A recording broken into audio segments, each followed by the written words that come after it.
Good afternoon. Great to see everyone. Thank you for coming. Welcome to the 5th University Chair Lecture, a series celebrating our own Mendoza faculty who have earned the distinction of University Chair, the University of Notre Dame's highest recognition of research excellence and impact. Today, we are very pleased to celebrate and recognize Corey Angst, the Jack and Joan McGraw Family Professor and Department Chair of IT, Analytics and Operations, who will present his intriguingly titled talk, A Brief History of Angst in Higher Education.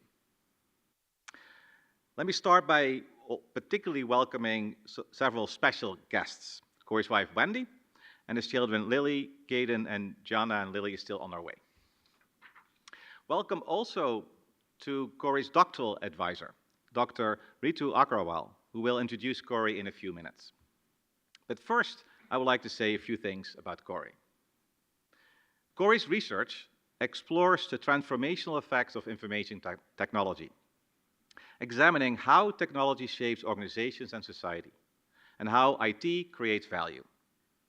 Much of his work focuses on US healthcare, examining disruptive innovations and their influence on critical issues such as patient satisfaction, data privacy and security, hospital performance, and quality of care. More recently, Corey has turned his attention to ethical issues in informed consent and the design, deployment, and societal impact of artificial intelligence. Corey's research impact includes publishing more than 30 academic articles and receiving over 5,700 Google citations. Among his many honors, he received the Nash Outstanding Doctoral Alumni Award from the University of Maryland's Smith School of Business, which is awarded to a doctoral student who brings significant recognition to the school through outstanding research, teaching, and significant service contributions. He has received numerous grants, including one from the Agency for Health Research and Quality and Johnson & Johnson Healthcare Systems Incorporated. He served as a senior editor at MIS Quarterly from 2019 to 2024. Corey teaches both undergraduate and graduate courses on problem solving, the strategic use of IT, and data exploration and visualization. In 2017, Corey received the Reverend Edmund P. Joyce CSC Award for Excellence in Undergraduate Teaching. Beyond his scholarly achievements, Corey's deep loyalty and leadership have profoundly shaped Mendoza and Notre Dame. Corey, thank you for your commitment to Notre Dame, the business school, and your department. When Corey joined Notre Dame in 2007, the college didn't yet have an ITAU department. The management department was very large and encompassed what became both ITAU and management and organization. As the new ITAU department took shape, Corey played an integral role in forming that new department, particularly in recruiting faculty and defining the department's direction. In fact, he's been instrumental in hiring almost everybody in the department who's part of the department today. Of the 5 tenure-track faculty that were hired in the same year as Corey, he's the only one that still remains. As Ken Kelly said, I quote Ken, "Corey took a chance on us and it worked out." We are very thankful that it did. Rob Easley, the former ITAU chair who just retired, recalled the excitement of Corey's interview because we were bringing in someone from one of the nation's top information systems programs with a focus on health IT long before its potential was widely recognized. So Corey earned his PhD in information systems from the University of Maryland's Smith School of Business, where he studied under his doctoral advisor, Dr. Ritu Agrawal.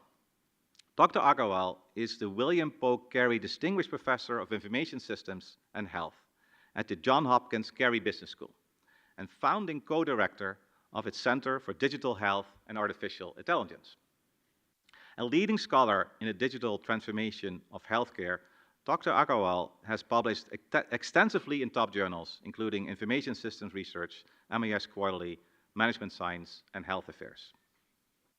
Her groundbreaking work has earned numerous honors, including the Leo Award for Lifetime Achievement from the Association for Information Systems, an election as a fellow of both the Association for Information Systems, and Informs.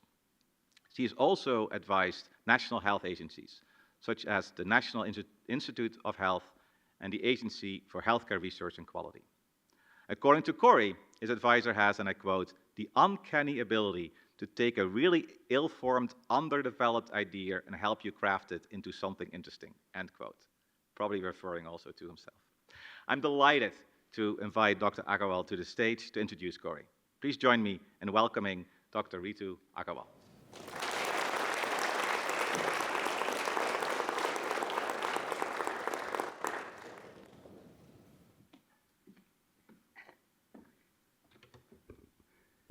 Thank you, Dean Kremers, and good afternoon, everyone.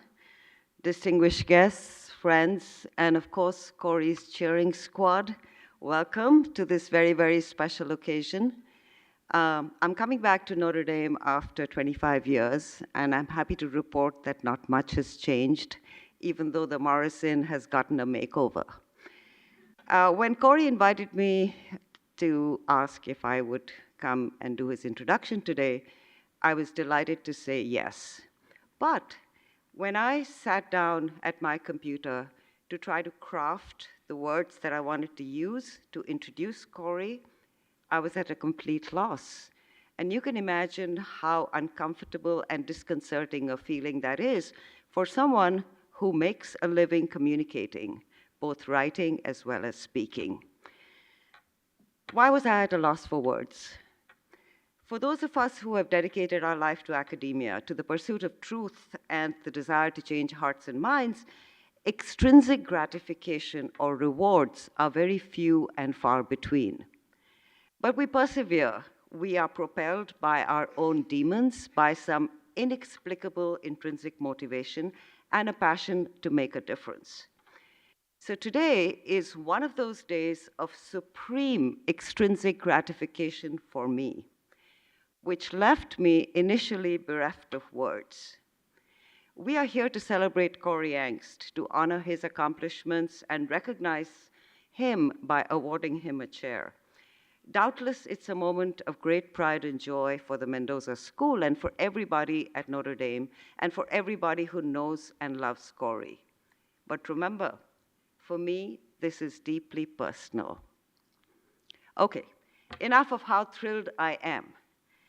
What I want to do in the brief time that I have today is to introduce the whole Corey to you, to give nuance and texture to this young man we are honoring today. And yes, from where I stand, he is still a young man. And before you all think that this is only my opinion, naturally I am biased. As a good scientist, I cast a wide net, reaching out to many in the community. So this is our collective perspective, peppered, of course, with my own personal anecdotes and incidents about Corey. So my narrative is about the four personas that characterize Corey, his four faces, if you will. Corey, the late blooming doctoral student. Corey, the quintessential family guy, with apologies to Peter Griffin for those of you who watch TV. Corey, the indefatigable institution builder and mentor, and Dean Kremers has already spoken at length about that, but I will underscore his accomplishments there. And finally, and most importantly, what today is all about, Corey, the scholar and consummate academic. So let's get to know Corey, the doctoral student. I had vivid memories, both positive and frustrating, of Corey when he joined the doctoral program over 2 decades ago. He came with a legacy, very heavy baggage, of having worked in industry for over 10 years. A good thing to give one a solid grounding in the real world, but very challenging if you're trying to shift his mindset to becoming a scholar.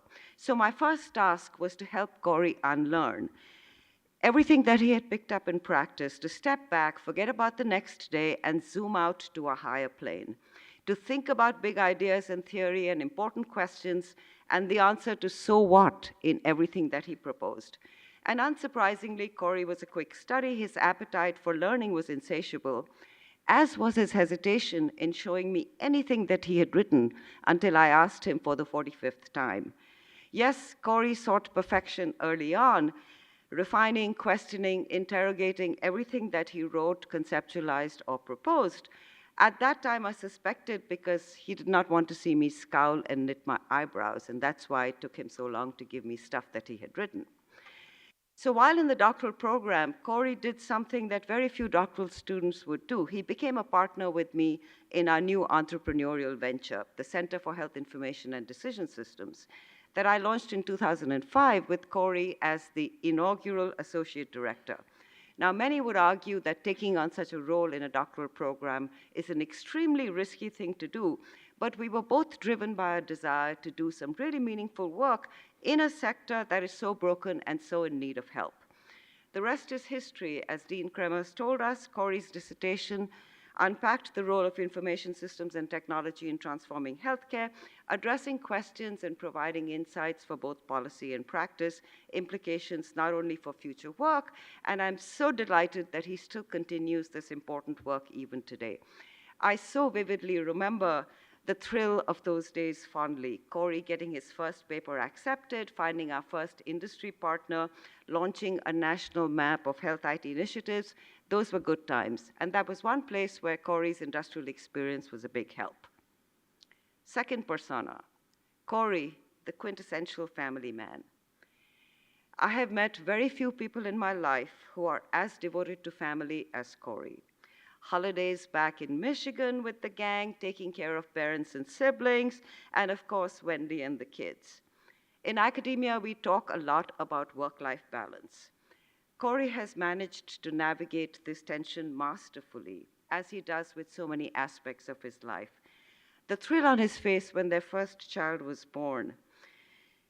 And Lily, you don't remember, but I held you when you were just 2 weeks old. And it is one of those memories that I will hold with me all the way to my grave. And of course, his co-conspirator, Wendy. At Christmas, I get updates from the Angst family. I always wonder, how does Corey manage to do so many things with the family and still to find time for research? So I have to believe that time expands for Corey. A little bird also told me that Corey selflessly attributes so many good ideas to Wendy. Now, how's that for a partner? I need some life lessons from you now, Corey. Third, Corey, the institution builder and mentor. He exemplifies the spirit of paying it forward from his early days at Maryland and the Center for Health Information and Decision Systems, and all through his career, Corey has sought to give back selflessly to the institution. Now, there are those who claim that the Mendoza School has one of the best information systems groups in the country, if not the whole world. And much as my competitive spirit is provoked and riled by that assertion, I will admit to a small degree of truth in it. And as Dean Kremers pointed out, Corey's been a big part of building the, I've learned how to pronounce it, ITAO group. One only has to look at the various leadership roles he's played beyond recruiting, undergraduate curriculum committee, faculty advisors to the student club, a long list indeed. And this formal set of assignments does not capture the extensive time and effort expended to mentor junior colleagues and students and help them advance and achieve their own professional aspirations. A striking spirit of service by any measure. I have two quotes to underscore this point, one with attribution and one without. I will first take liberty with Kennedy's famous words, "Ask not what your university can do for you, and you can complete the rest." Second, I quote from an unnamed colleague. "He has always been there to help me, providing guidance and wisdom when I needed it most. Corey has been a mentor and role model, and someone I admire most deeply, not only as a professor, but also as a person."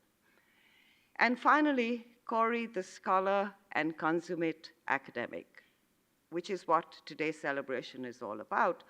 I won't repeat all of Corey's contributions to research.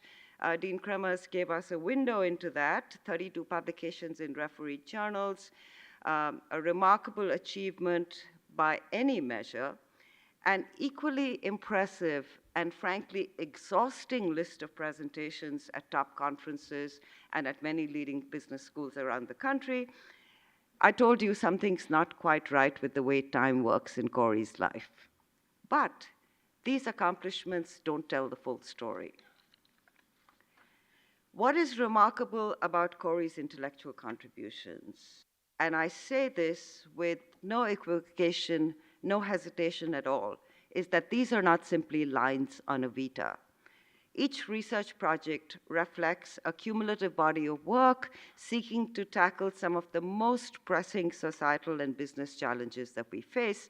Many studies related to healthcare transformation, intersection of gender, marginalized communities, and digital technologies, bias, privacy considerations, cybersecurity, critical questions that we all contend with as business leaders, as academic leaders, and as conscientious civil servants. As a multidisciplinary scholar, Corey has been able to effectively weave together theory and methods from multiple disciplines to find the best framing and design for a given study. He's received multiple professional accolades, as you just heard, about his time as senior editor at MIS Quarterly. I want to point out, for those of you who are not familiar with the editorial credentialing process, this is a remarkable honor and a very strong signal of the respect that the leaders in the field have for his intellect and capabilities.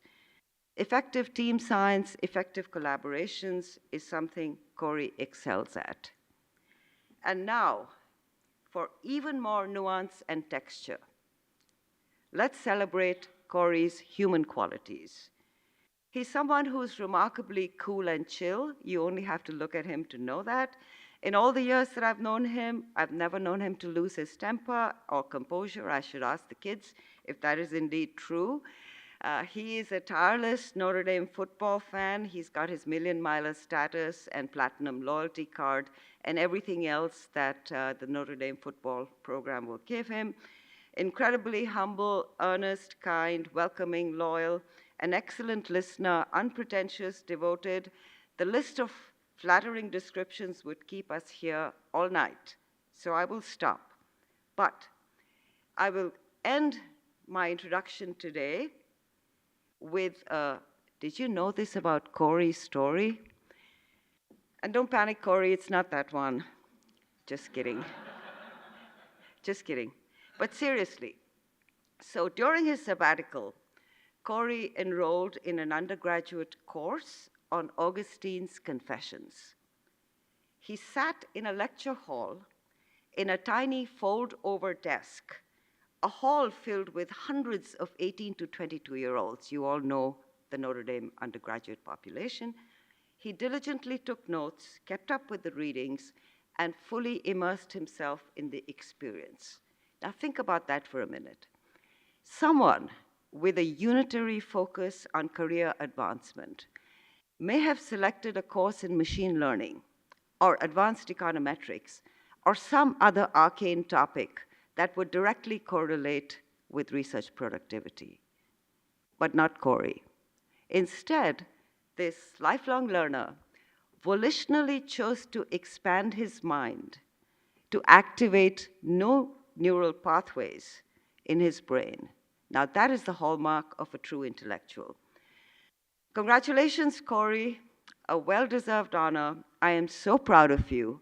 And I will end today by noting that this speech was entirely human-generated and straight from the heart.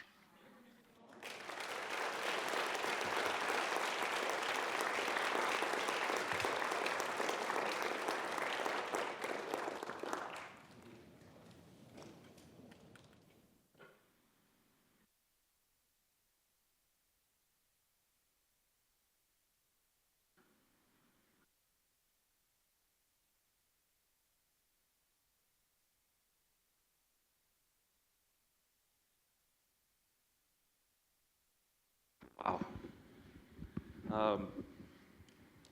I think I'm going to sit down in this chair and take all this in. That was more than I was expecting, and thank you so much, Ritu. I don't have enough words to describe how much I learned from Ritu in all these years, and how she's been more than a PhD advisor. She's been a counselor. She's been an advocate. She's been an inspiration. So I just hope that, now that we've started our PhD program, that we, the faculty here, can be half of what Ritu was to me in that program. So thank you very much. Unfortunately, I lost my notes up here, so I'm going to have to go by the old-fashioned way, I think. Unless, give me 1 second and see what happened here.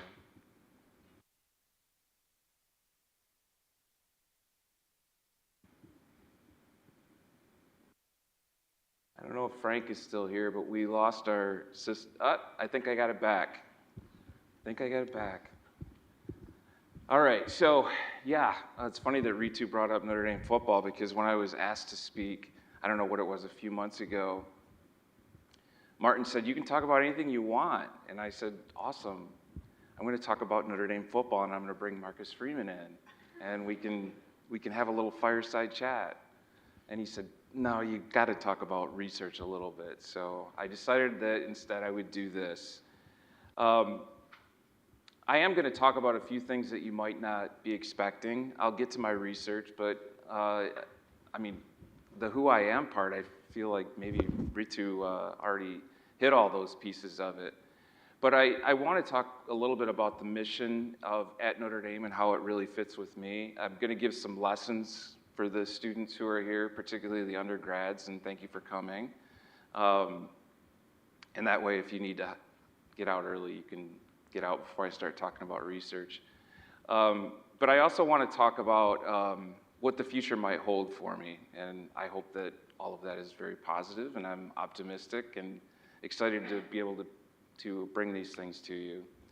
So I'm going to start here. This is literally the view that I woke up to for the first 18 years of my life. I'm a product of farmers on both sides of my family. I grew up in the middle of Michigan, a place that we call the Prairie Farms of Michigan, and it looks just like this. It's dead flat, not a hill to be seen. There's a few trees, but most of it is farmland. I bring this up because I am a first-generation college kid. As I said, my grandparents were both farmers, and I wasn't steeped in education. I was steeped in hard work, and we pitched in and helped out with things at our house, but also we were right across the cornfield from my grandparents' house. So we were often down there playing in the barns and doing all that sort of thing. But I think more than anything else, what I learned from them was work ethic. And the second thing I would say I learned from them was how to treat people and the importance of treating people well.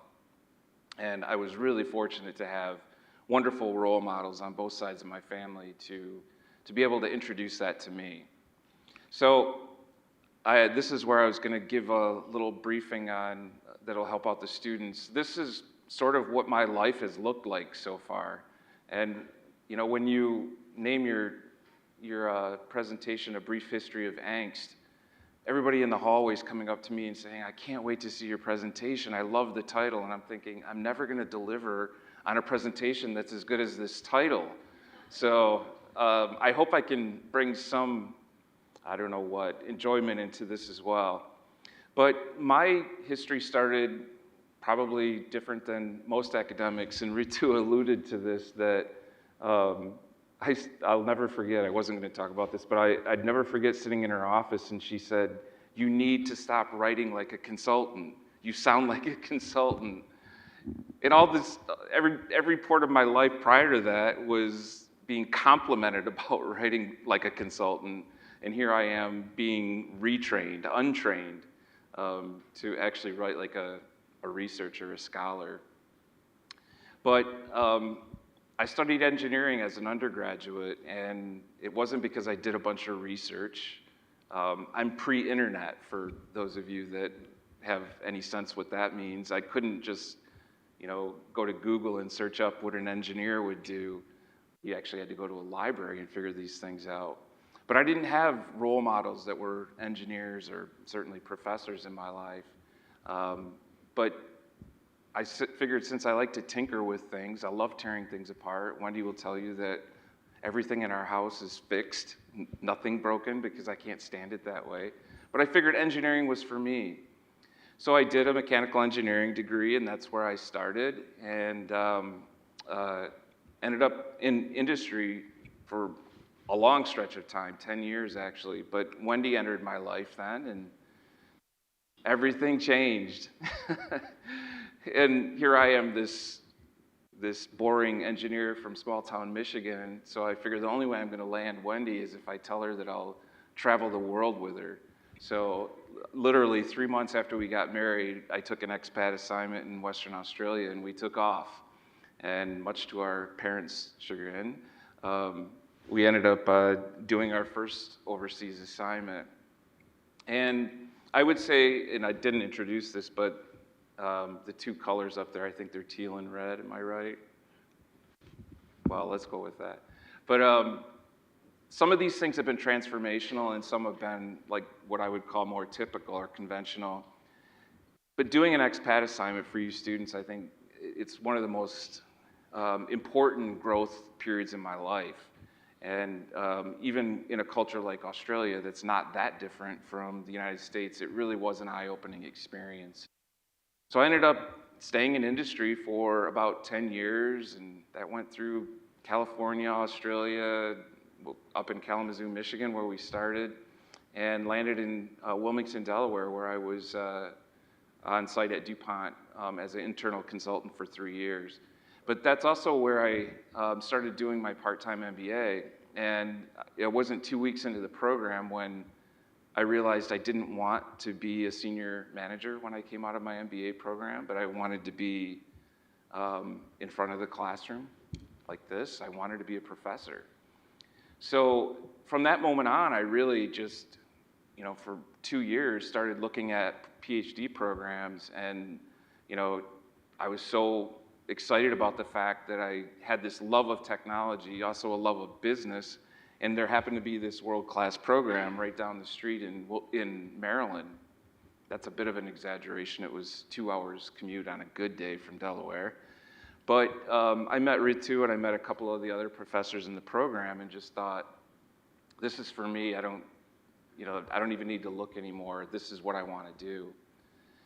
So I was really excited to do that. And then, things started blowing up for me. It was getting really exciting. I joined in 2000. By 2003, Ritu and I started this center called we call it CHID, Center for Health Information Decision Systems. And it was such an exciting time in DC. The government was starting to get interested in healthcare, IT. We had all this momentum going. I was very interested in studying this. So we ran with that, and it ended up being a super exciting program for us, and one that continues to this day. But then life happens. Lily comes along. I joined Notre Dame the year after Lily was born. Wendy was pregnant with Caden when we came here. Gia came along. And then I got tenure.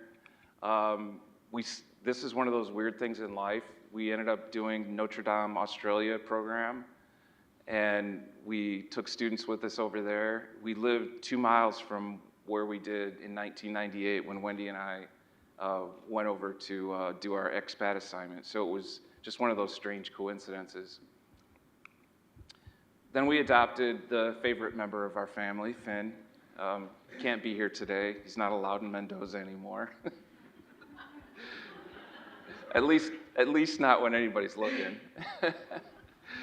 But then we did something that was very transformative, and I look out at the room and see almost all of our PhD students here, and this has been just such a gratifying experience. And I know Ritu's talked about legacy before and leaving your legacy long after you're gone, and this is the first time I feel like we can actually do that as faculty here.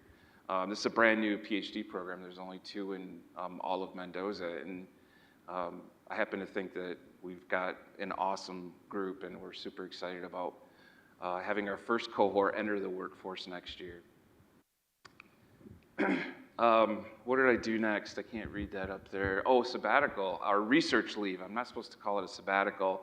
But Ritu was right. The one thing that she missed is I actually ended up taking a second theology class from this guy sitting right here. Thanks for coming, Bill. I didn't know you were going to be here.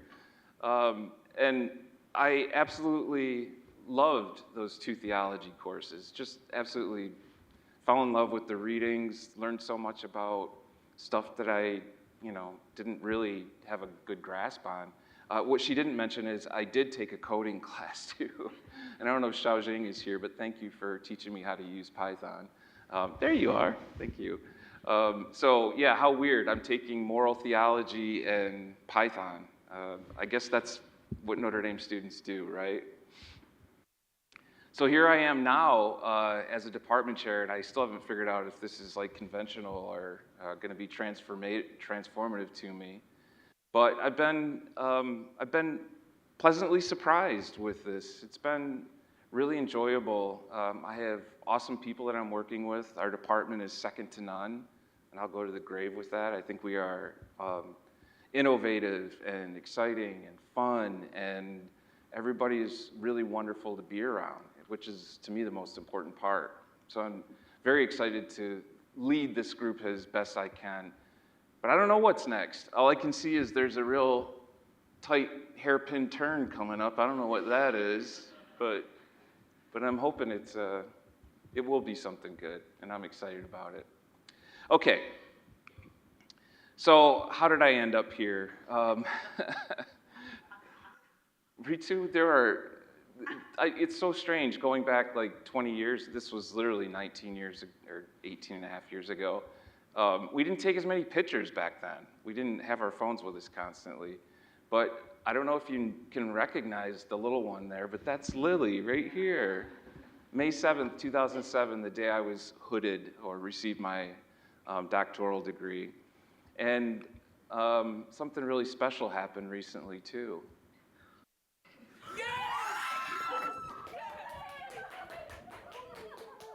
December 17th, 2024, at 1842, Lily was accepted into Notre Dame, which was literally one of the happiest days of my life. And happy birthday, Emily, if she's here anymore. I saw she was earlier here.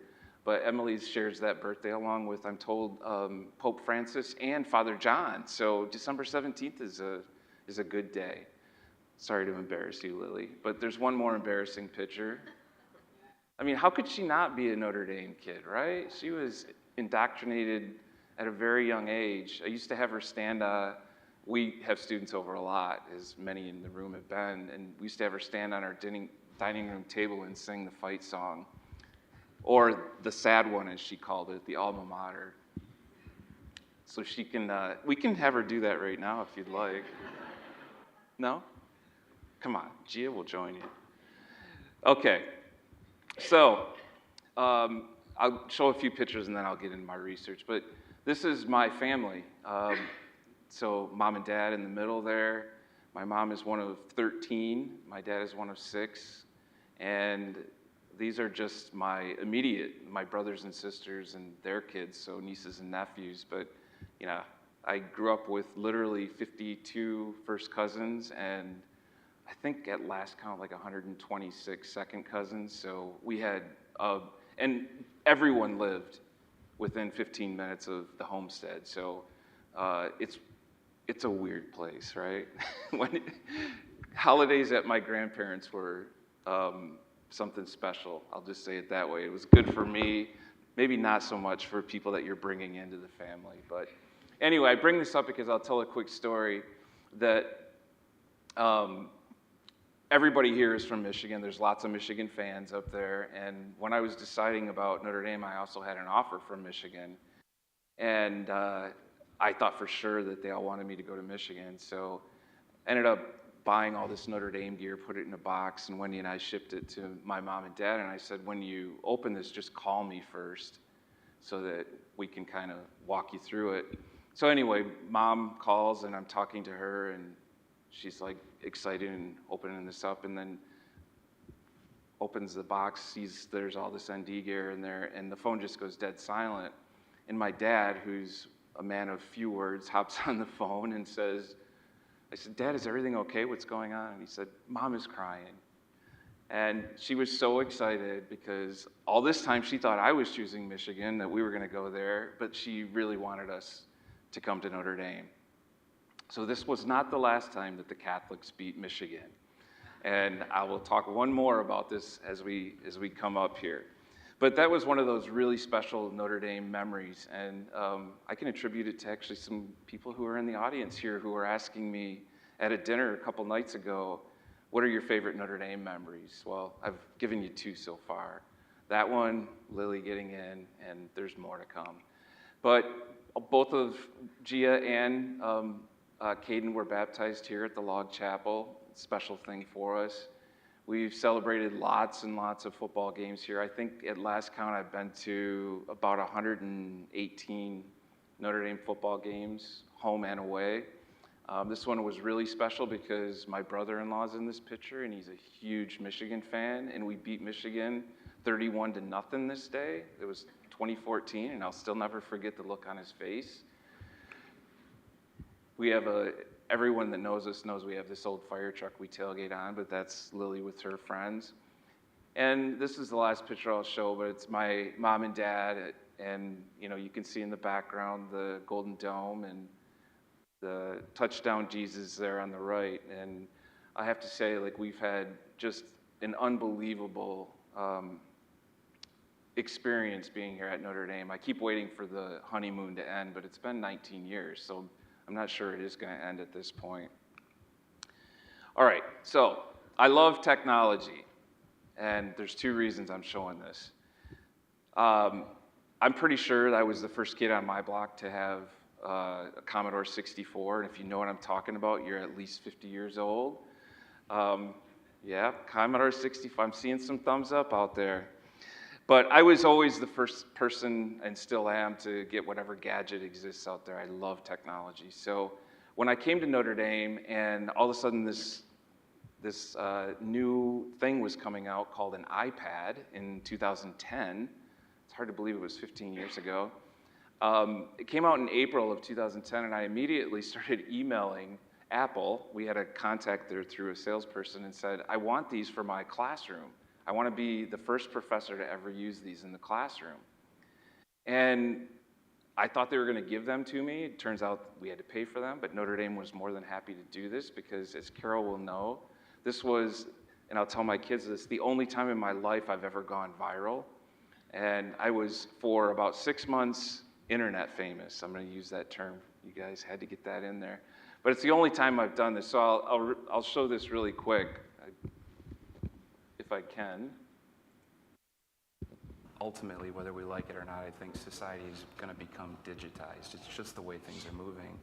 And I think it's really important that our students engage with that and learn how to use these technologies. So it's going to be a workplace phenomenon. It's going to be us preparing them for careers in these. It really doesn't even have to be an IT space, but anywhere. There's this innovative culture here at Notre Dame that's very exciting. Using technologies, using innovations is important, and I think that this is a first step towards helping our students with that. All right, so the second reason I showed this is because I wanted to prove to Jeff here in the audience, 15 years ago I had the best hair in the department. No doubt about it. Now he holds the title. My favorite part of this video was before we turned comments off, one of the very first comments from this was, this guy is Captain Obvious. I don't know why that really struck me, but I'm like, yeah, we're going to digitize society. It's like, no kidding. Really? They pay you to be a professor at Notre Dame to tell us that? Anyway, so much for that. Let's spin back the clock. I want to talk about how I got here and why healthcare. This was my first data set. This is going to harken back to some fun things, Ritu. Bioimaging technology buys CapMed, and you might be thinking, why does that matter? Well, if you can't see it, it's 2003, 3 years after I joined the program, and this highlighted portion is actually me, us. We did the research on this, CapMed's personal health record and their user base, but what's even more funny is this next line, Wendy Angst. Wendy Angst, the manager of the Personal Health Management Division. So I say, Wendy was my first love and my first data set. And don't get too creeped out. We had been married for 6 years at that point. But I will, and Ritu pointed this out a little bit too, that I give her credit for like giving me the idea. And there's no doubt about it. She was working in healthcare. I didn't really have a lot of experience in healthcare.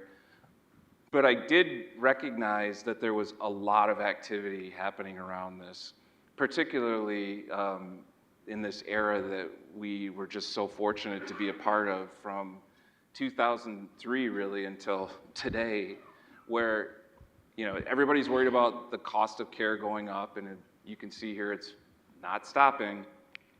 You can also see that the U.S. is unique in this perspective. I mean, we are spending more of our GDP than any other country by a long shot. And that little blip up there, of course, is COVID, which it's so interesting to see how much that actually impacted the expenses in that year.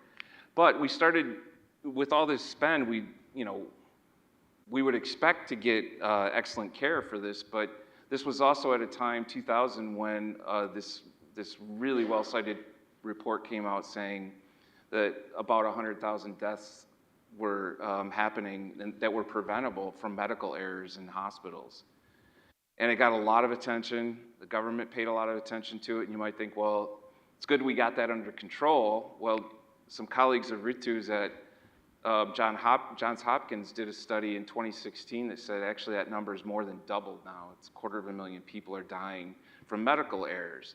And a lot of that is attributed to just the lack of electronic health records and not having good information and giving medications that can counteract with other drugs that you have. So we thought that the electronic health record was the solution to all of this, and I guess we could say the jury's still a little bit out on this, but to date we've spent about $100 billion on electronic health records in this country, and that number is continuing to go up now, especially with the addition of artificial intelligence to EHRs and all the exciting things that are happening there. What's funny about this chart, if I can make this work, is that, so this is like the adoption rates of health records in hospitals, and it essentially reaches 100% around 2014.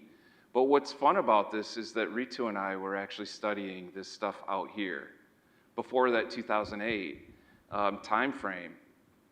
And this was maybe dumb luck in our, because it wasn't like we strategically set out to study something that was at the very beginning of its origins. It happened that way. And to be honest, we weren't positive even back then that this was going to take off the way that it did and become essentially ubiquitous across the healthcare system. So, yeah, I don't know, like my advice to all of you is study something that's going to explode. I'm not sure what that is. Artificial intelligence comes to mind. But, there's going to be a million different ways of studying that. But just to get into, what really drove us in here, because if you're old enough to remember George W. Bush, in 2004, he introduced this act to essentially incentivize the healthcare systems in the United States to adopt interoperable medical record systems. This is in 2004, so 21 years ago. And Ritu, this will bring back a memory, but this was our very first research briefing from CHIDS. What is it? Volume 1, Issue 1. And we're talking about electronic health records and privacy concerns. Now, we actually had something that all of the presidents since George W. Bush have agreed on. And surprisingly, 2019, Obama talks about introducing interoperable and the importance of having interoperable medical records. I got the date wrong on that last one, 2009. 2019, Trump comes forward and says he needs electronic health records, user-friendly records. Biden, same thing. Trump's second administration. I mean, this problem, I would love to say we solved it, but we didn't solve it. We have EHRs that are pretty much ubiquitous throughout the country now, but there's still lots of questions around the value propositions and how do you get doctors to use them effectively, and how can we actually make the system better as a result of using electronic health records. So if we go back to that 2003, 2004, this is actually, this is a really simple idea, but the basic premise of this happened to be my dissertation was we have to align these human factors, we have to align organizational factors such as, you know, getting insurers, the hospitals, of course, physician practices, all to buy into this, but we also had to have an environment that was conducive to that. So we had to have the politicians that were pushing for this. We had to have society being ready for the technology that was coming into this space. And this ended up, I still remember the conversations I had with Ritu about the potential risk of us doing work in this area, because there, at this time, wasn't a lot of information systems research studying health IT. It was really dominated by the medical informatics folks. So it was a little risky especially for me as a PhD student, to decide that we were gonna go in this direction.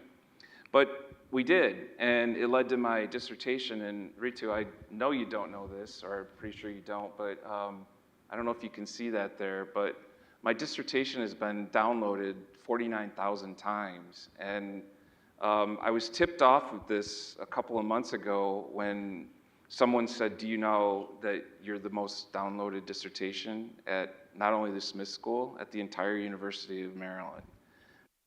Yes, so congratulations. But I just wish all of those downloads would have cited me. I'd have 49,000 sites right now, but it is a real honor. And I have to say, I mean, this is not 49,000 academics downloading this. This is probably a lot of practitioners who wanted to figure out how do we fix healthcare. And, you know, I hope we offered some answers in that 250 pages of text. All right, so I'm in DC, basically in Maryland. All this activity's happening there. My wife is engaged in health IT, working for a company. Ritu's all in on this. We had this gigantic playground, and that's the way I view it. Like, we had interest from the feds, we had interest from partners, as Ritu said, medical device companies, pharmaceutical companies, hospitals. So it was just like, what are we going to study, and how are we going to study it, and how quickly can we get this going? And we were at the leading edge of this with adoption. So we started there. Like, how do we better understand the adoption and diffusion of health IT? But later, very quickly after that, we started to ask the question that was being asked of us, which is, how does it create value? What is the value proposition of this? Because there were a lot of doctors that were not really fond of using electronic health records back in those days. And interestingly, this how does health IT create value started this whole stream of literature that was supplemented by people in this room, actually, that were more on the operations side of the IT analytics and operations group. And it got me exposed to better understanding kind of the literature that they drew from, and this idea of modular systems, because essentially EHRs, we're not getting too technical here, are these systems that have almost bolt-on modules for things like the doctor note, the decision support system, the order entry system, all of that. And operations has a lot to say about the sourcing of these modular systems like that. So it was really helpful to work with the folks in our department. This was pre-PhD students too. So all of us junior faculty got together and were like, let's get tenure together. Let's work on these things. So that ultimately led to how health IT is viewed by its user base. And a big stream of literature here for me was like ethicality of this, privacy concerns related to technology, biases that might exist in these online systems. And then, just when I think things are maybe getting a little stale and we've kind of studied what we need to study in healthcare, now AI enters the picture. And this has just been such an eye-opener for me, because now we're in, we just signed this deal with Beacon where we're sharing data together with them and working on research and looking at things like ambient listening. So when you walk into a doctor's office, they click the app on their phone and start listening to the doctor-patient interaction. And what can we learn from that? I mean, we meet, and the PhD students have all these good ideas about understanding like the sentiment that happens between a doctor and a patient, and does this actually end up driving outcomes? There's a lot of things we can do with this, natural language processing and large language models. So, this probably is an area that's really ripe for studying for the PhD students in the room. All right, I get how tedious it will be to listen to talk about every paper. So give me 5 slides, that's all I'm asking. We'll go through these kind of quickly. But I do have to at least talk about what I think are the high-level takeaways from the research that I've done. This first paper was from my dissertation, and it was about how we persuade people, just patients, to accept their information being digitized in electronic medical records. And are there mechanisms to persuade them that this is the right thing to do? So this was one of the first studies that we did. The next one here is the only sole author paper I've ever done, trying to better understand the what I would call the common good of being able to provide your health data into these massive databases so that we can do population health and disease tracking and all that sort of thing. I say it's the last paper I'll do as a sole author because I don't have as much fun with this. I really enjoy the collaborative piece of working with people, so I don't know that I'll ever do this again. And then the last one, this was actually the first published paper that I ever did with Ritu, and goes back to 2006. But it generally just shows that the IT, people will use IT more when it's compatible with certain aspects of how they like to do work or their values. And it's a paper that's been cited about 1,000 times now, so it's something that that I'm very proud of, the role that I played in helping that get published. Next, I already mentioned this, but sourcing. This really came from the operations folks and the idea that they were modular, and depends on how we bolt these things together and the order with which we adopt them. Not surprisingly, it turns out that if you're single sourcing these electronic health records and all the modules that go into them, you probably are going to get better performance from doing that.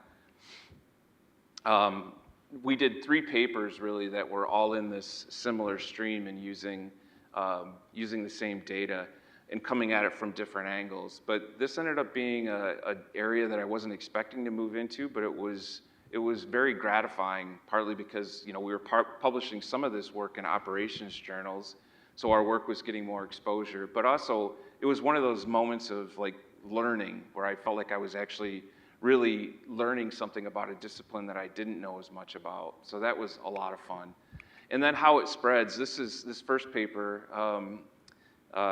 This was a paper that I started at Maryland with Ritu, and then quickly realized we had to use a very sophisticated diffusion model. So enter Ken Kelly right here, and he and I worked on trying to figure out how to do this diffusion model for months and months, and probably brought the computing center to its knees multiple times. I think this model ran for about 19 days before it converged. So, but anyway, it's a paper that I'm actually really proud of, one of my favorite papers. And we did some work with nursing systems. I won't spend too much more time on this because I know we're running out of time here. But the last thing I'll say about this one is for a long time, and maybe till today, and especially if you have parents who are doctors or friends, they talked about how much they hated electronic health records and how it slowed them down. A famous writer for Wall Street Journal. His name was Charles Krauthammer. He passed away. But he wrote an article about how doctors were leaving the practice of medicine in droves. And I just couldn't buy it. Like, it just didn't make sense to me that electronic health records were forcing doctors out. So we were able to do a study, and Carol, you were helpful in this, getting some press on this that showed, in fact, that wasn't true. But Wall Street Journal never wrote a rebuttal and said, in fact, he was just speculating this was happening. We had empirical evidence showing that doctors weren't, in fact, leaving the practice of medicine because EHRs. All right, well, all of this now, this stuff is post-tenure, but I'm really getting more interested in just biases and social impact and all the things that are happening that potentially could be harmful as a result of, having access to the social networks and all the other things that are associated with that. So I've done a few studies on gender bias, one in relation to ride sharing, another in customer service, and starting to craft a research stream in this area. But I would say more than anything else, it started to spark these ideas that there are downsides of digitization. So in particular, this is some work that was looking at data breaches and how data breaches can result in these highly digitized world. And we've done now 3 studies that have shown over and over again essentially what causes the breaches and the results that we see from having technology and the loss of data that can impact society. So this leads me to wrapping this up with another strong woman in my life, because all of this has me thinking about the digital divide and how there are going to be the haves and the have-nots. And I think with artificial intelligence, this is probably going to amplify that. This is a picture that was taken as we were making our cross-country journey from the East Coast to South Bend to move here, and that's, we call her Grandma Great. She's since passed away, but she was about 91. She's the one that had 13 kids. And this is Grandma Great's remote control, but that's actually not Grandma Great's, it's this. And when I saw this sitting on her table, I picked it up and just had to look at this thing, because it was such a bizarre way of solving a problem. And I mentioned that she had 13 kids. Well, all 13 of those kids will live within 15 minutes of Grandma Great. And inevitably at 11 o'clock at night, when she wanted to watch the news, one of the kids would get a call and say, come over and fix the TV, because it's not working. But it was always user error. It was always, she pushed the wrong button. So I don't know if you can make this out here, but Grandma got 3 buttons. She got the on-off button, she got volume up and down, and she got the down channel button. She didn't even get an up channel button. I guess that was their way of needling Grandma just a little bit, because she's got all the time in the world just to keep scrolling down through all those channels and get back to NBC when she was good and ready. But the point I'm trying to make with this, not so subtly, is that digitization is everywhere. And that's going to be wonderful for, I think, everybody in this room probably, but not so great for the roughly 2.5 billion people that aren't connected to the internet and are incredibly terrified by the fact that they can't use cash anymore to put gas in their car. So that is on my mind as I continue to do research in this area. All right, this closes it out. I want to talk really quickly about the letter that changed everything. There's only a few people in this room who would know this guy, but Bob Bretz gave me this letter. It's my offer letter, and in case you're looking really closely, I whited out the salary. But I learned a lot, actually, through this recruiting process. One, the last meeting of my day, that interview was with Bob, and he handed me the letter and said, open this when you get to the airport. And I didn't realize that he had given me an offer. And we could never do that these days, by the way. There's too much bureaucracy to be able to give somebody an offer before they leave. But I opened it up and called Wendy and told her how much I loved being at Notre Dame and how it was a special place. And she quickly said, "But you're not taking it, right?" She wanted to stay on the East Coast for lots of reasons. But in the end, we ended up coming here. But here's what I learned. This process lasted way too long. I was offered the job in February. I accepted in April. That's way too long. We give people like 2 weeks now. But I told Bob I had to wait for some other things. And to his credit, he said, "I'm going to call you once a week at 10 o'clock in the morning on a Thursday, and I'm going to tell you how much we want you to come to Notre Dame." And I could set my watch to that, and he did it like every week. Lasted like 30 seconds. "Listen, we're thinking about you. We love you." He would say that to me. "We love you, and we want you to come to Notre Dame." And he would always say, "We want your family to come to Notre Dame." At this point, it was just Wendy and me, pretty much. Lily was on the way. So now as I'm offering people jobs, I hope I remember this. Please remind me if I don't. But don't let people think that they've been forgotten. It really is a powerful thing to know that you're wanted. And you know, it really swayed us in the decision making.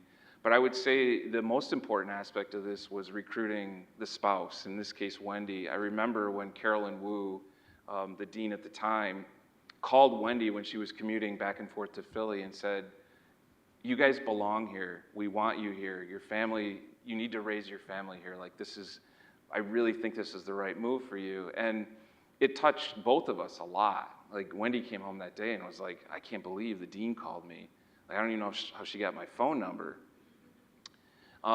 But that's really resonated, and it's something that stuck with me, obviously, to the point where 19 years later, I'm still talking about it. The other thing is that culture matters, and I don't think I realized this in the 10 years of work until I came here, that I actually walked on campus, even though I grew up like 4 hours from here. I'd never been to Notre Dame, even as a Catholic kid. And I walked on campus and just felt it. And I knew that there was something unique about this place. So, you know, I wasn't expecting to talk about the mission, but now that Martin's here, I'll talk about the mission. Yeah, I'm still going. Sorry, we got a little late. But I wouldn't say that Notre Dame's mission brought me here, but I can tell you absolutely it's what keeps me here. And the striking thing about it for me is that it doesn't talk about leadership right away. It talks about the pursuit of truth, pursuit and sharing of truth for its own sake. And that to me is such a profound thing. Like, we care about truth. And leadership comes much later. You know, it's not something we chase, it's something that follows naturally when we pursue truth with integrity. This is something that I have this printed out in my office. It's something I reflect on quite a bit. And I want my work to reflect that too. And it's really, for me, about uncovering patterns. I'm mostly an empirical guy. And I want my work to represent the truth that I see in, you know, everything I study. So, you know, this mission really fits perfectly, I think, with mine. And I'll close on this, that, you know, I know I'm being entrusted with this endowed chair, and I'm incredibly honored to have this, especially at an institution like Notre Dame. It's not something I ever dreamed of, but I'm very, very thankful. But it's also a reminder to me, and this will sit prominently in my office, that I need to stay relentlessly curious and honest and committed to understanding the world, and in a way that is filled with integrity. So I'll continue to do that. I want to end on this quote: "Leadership isn't grounded in truth. It's quieter, steadier, and far more leadership grounded in truth is quieter, steadier, and far more lasting." And that's what I hope my research is too, and what it'll continue to stand for. So thank you very, very much.